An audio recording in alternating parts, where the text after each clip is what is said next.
says that she loves me.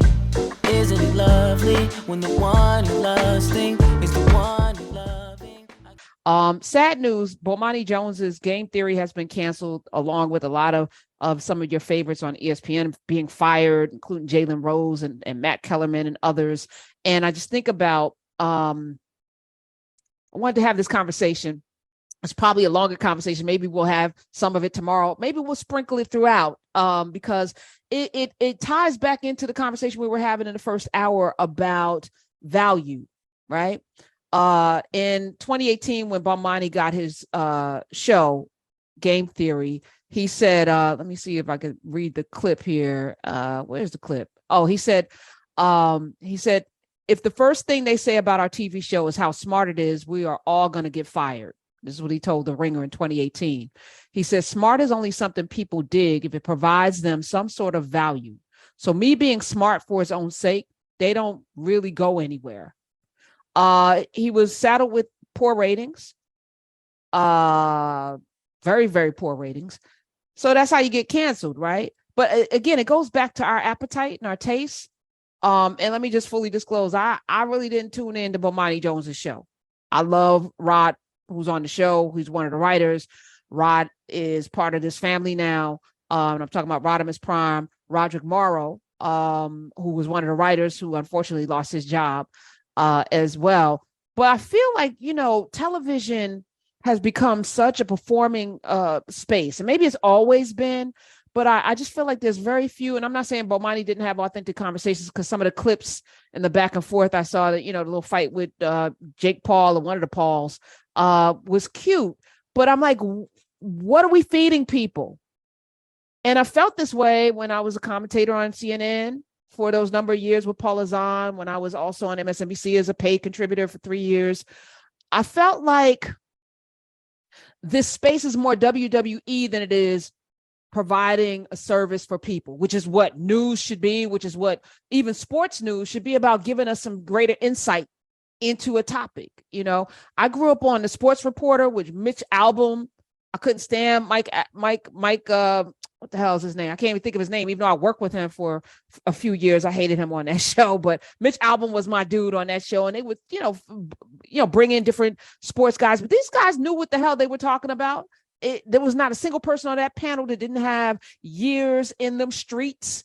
I only had 3 years as a sports writer, right? So my talking about it, I can talk about sports, but it's not my bailiwick. It's not the thing that I do the best. Mike Lupica, thank you, Smiz. And he's one of the reasons why I got to the Daily News, because I was a Philip Bondi fan and I couldn't stand Mike Lupica even before then, but he's a nice guy. He came to speak to my class. He used to write children's books. He's a decent human being. As a writer, though, I got to see the raw copy.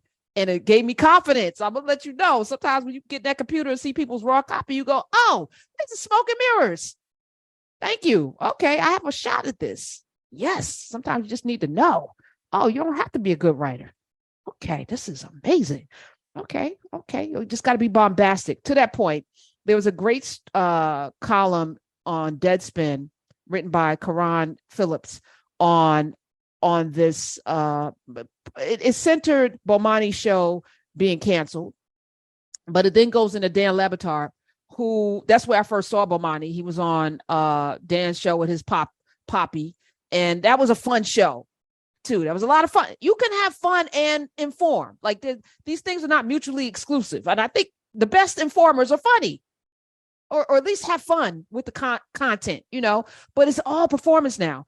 In this article, it talks about Dan Le Batard challenging Stephen A. Smith, who y'all all know, I have a pretty decent relationship with.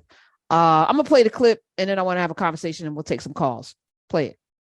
I hate what you two have done to sports television. You can say that all you want to. I would say, who the hell are you to sit up there and say me and him? What about you?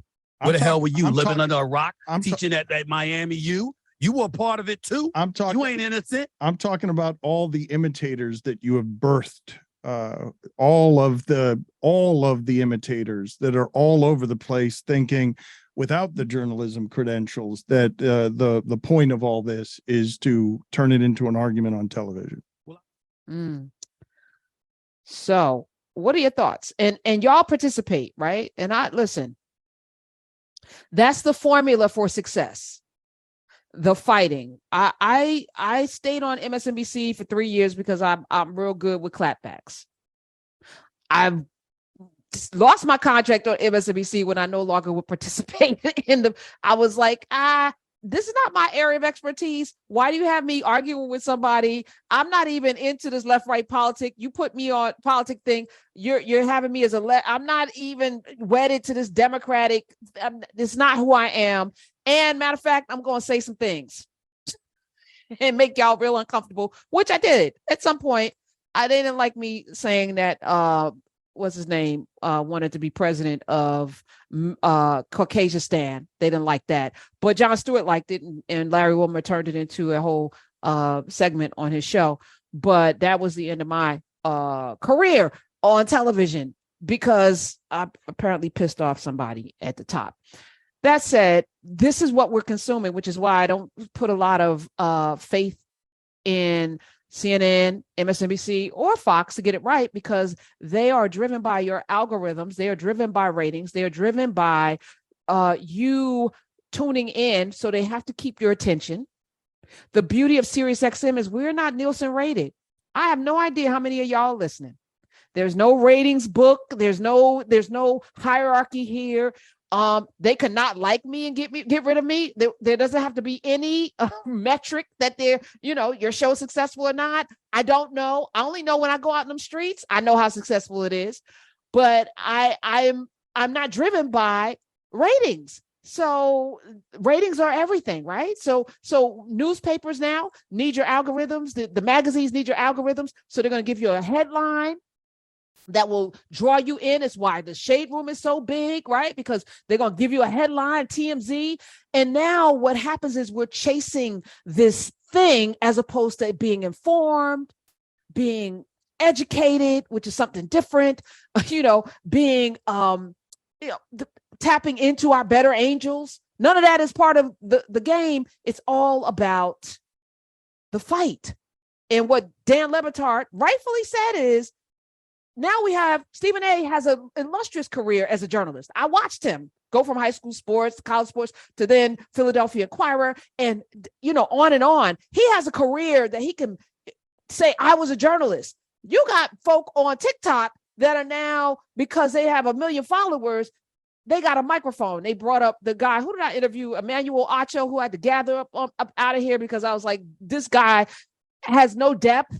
I say that, and I say it to his face if he ever comes back. But I was like, there's no depth here. But you figured out the formula. And congratulations, it will make you very successful. But sad for us, because now you become the blueprint for what the next generation should look like. I respect Jalen Rose because I watched him go from a horrible commentator to a really decent commentator. But he also was a college, he went to the finals. NCAA, he's been in the NBA. This man has chops. You know what I'm saying? And a background, JJ Redick and all these guys. So I look at, this space differently than most. But I'm just curious how much of that is on us.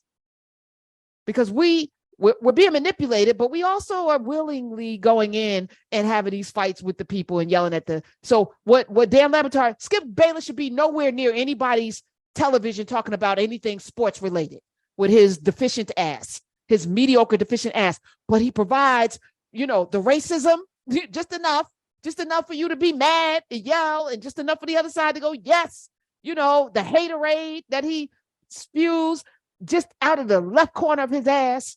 You know what I'm saying? And he's never been Stephen A's equal. He was not Shannon Sharp's equal.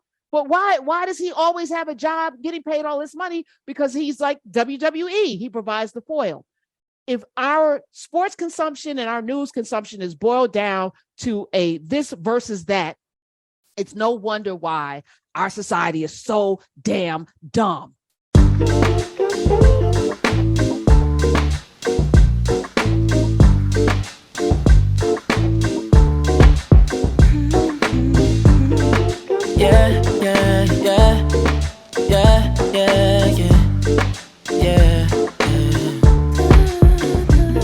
I run my fingers through the hair as she smiles and says that she loves me. Isn't it lovely when the one you're lusting is the one